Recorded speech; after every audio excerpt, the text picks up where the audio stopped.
Danse, Keestin O'Dell, Nitsigatsun, Niaoche, Haik, Sagai Hagan. Ninaskote no ma, Getuam Gisagao, Iwapataman.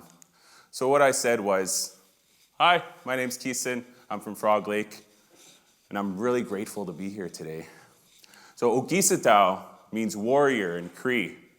But what does a warrior mean? I'm sure tons of different images come to mind when we think of warriors.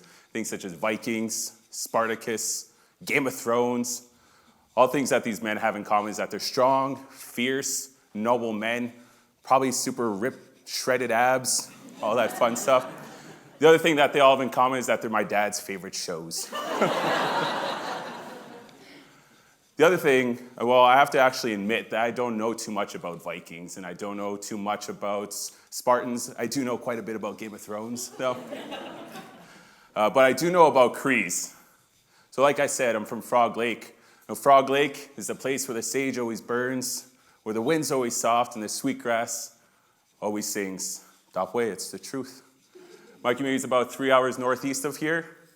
And when I was growing up, like every other Indigenous boy, growing up in community and in his culture, I was told that was to be one day become a warrior, to become a protector, to become an Okicitawak, to protect my community. Well, one thing growing up is I didn't really know what that meant. Should I be a fighter? Should I be strong? Should I be noble?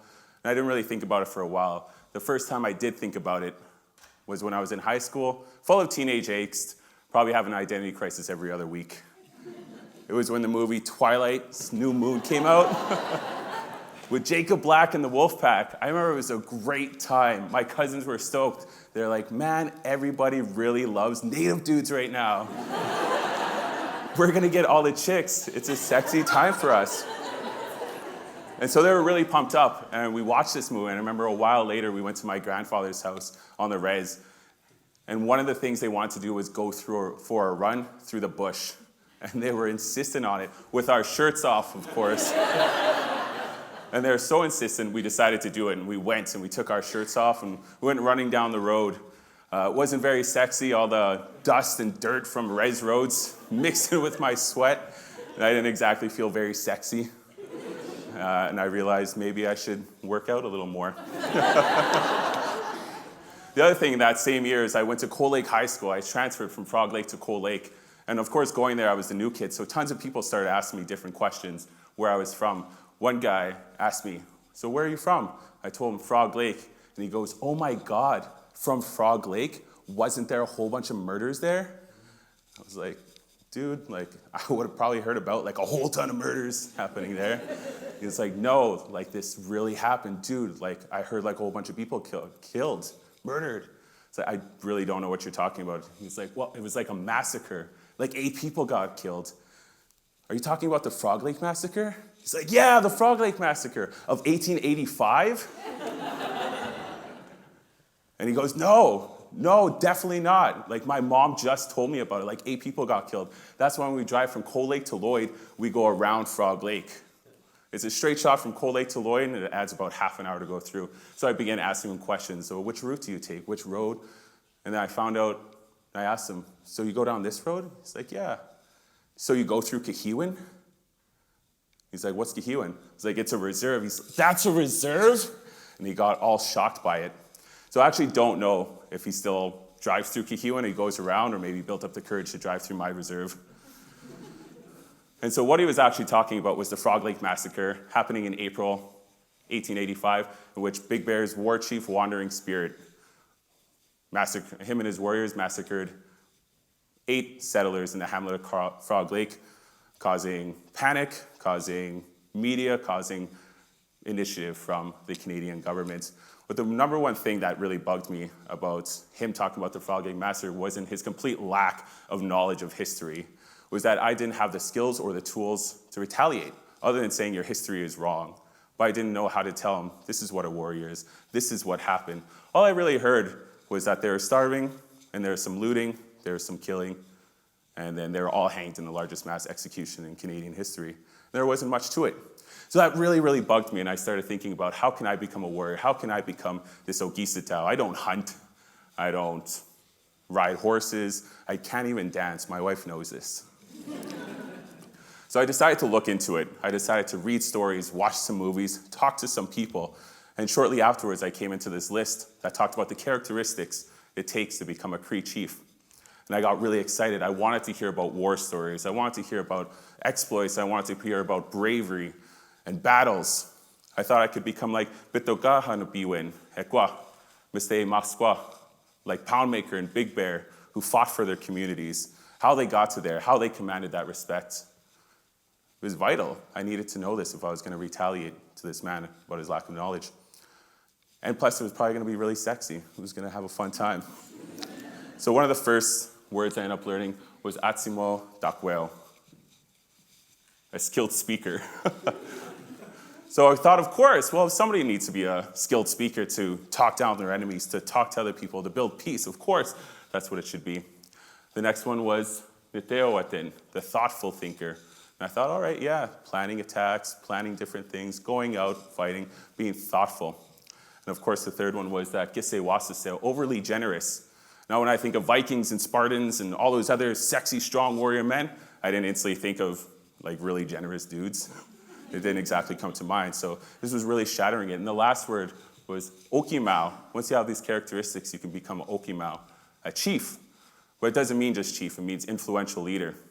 And so I started thinking, well, all these characteristics sound like a warrior, but also sounds like the basis for like a really good person, like someone who's really nice. So I looked more into Big Bear and more into Poundmaker, and I found out Big Bear was more known for his visions, for the things that gave away, the way he wanted to protect his community, and not necessarily about his battles or his fights. Poundmaker was known for creating peace between two nations and wanted better treaty negotiations for him and his people. And so, of course, after this, I decided I need to talk to a warrior, someone that I knew. So I decided to go talk to my grandfather, my Mushum Raymond, who's a pipe carrier, lodge keeper, speaks amazing Korean, has tons of amazing knowledge. And I was excited to hear about some of these stories, rites of passage, bravery. And the first thing he taught me about was thunder. Talked about how thunder shatters houses, scares people, but it can also be soothing. And that not one single person experiences thunder. And that while we be in a thunderstorm when we're scared, there's probably people miles down. And people talk about thunder. They talk about how loud it was, how quickly it came, when they see that strike of lightning and how it affects them. And then he told me that thunder is our voice, the way we speak to one another, that it can shake houses, that it could soothe, and that while we may speak to one person, that thunder travels as well. So whatever we speak, so to be mindful of that. And I went, all right, that's pretty warrior-like. Thunder's pretty cool. Right on. The next thing he told me about was fire. Iskote, the Cree word for fire. He talked about that fire that was inside of us, that one that warms us, the one that keeps us going, the one that enrages us. You ever see a man and you go, that guy is on fire? Because we know what that means, that passion burning inside of him.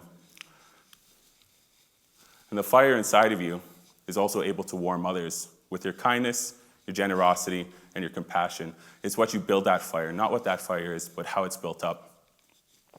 And that we're meant to use that fire to not only warm ourselves, but to create a campfire in which other people can come to as well and warm themselves. And while other people may come to our campfire and sit there, they may not always stay, but we can hope that we give them the strength to warm them, to leave them to go to their own battles. Next, he taught me to be kind to myself. He said, if you want to learn how to be a warrior, you want to learn how to fight, you want to learn how to be strong, you need to learn how to love yourself first.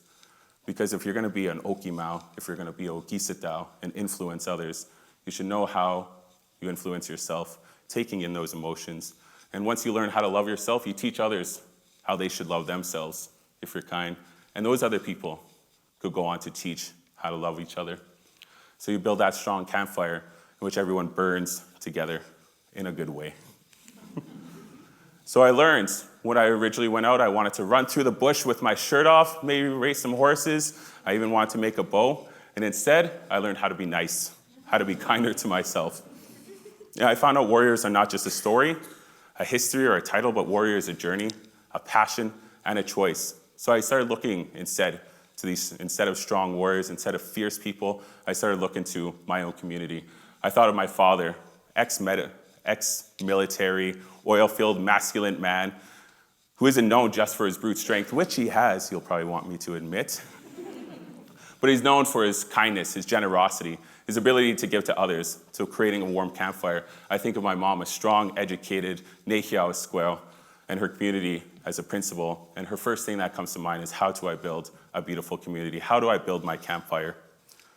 Later on, I began to think, I looked up and researched the Frog Lake Massacre, and I found out the campfire that was built there was made out of starvation, anger, and fear, which led to it.